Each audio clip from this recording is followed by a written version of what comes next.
तुम अब ऑफिसर को बताओगी। गाड़ी में नहीं डालना, नहीं पैदल पैदल पैदल गाड़ी में नहीं डालना, गाड़ी में पैदल लेके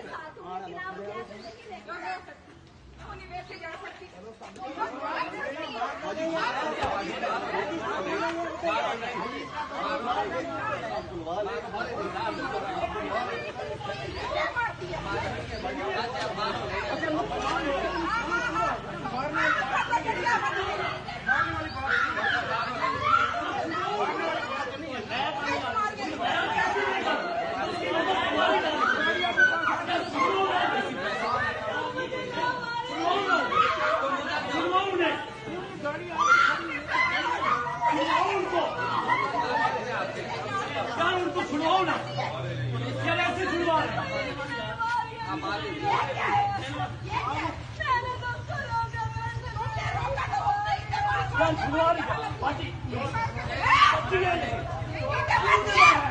ये देखिए मेरे मुंह पे आप कुछ नहीं है, छोड़ दे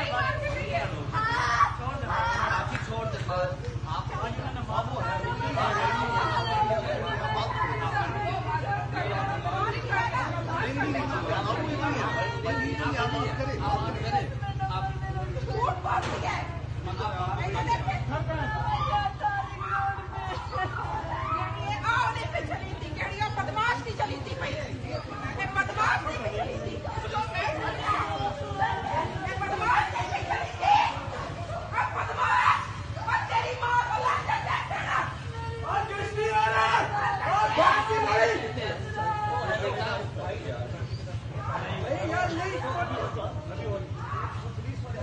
अभी आ जाते पुलिस वाले।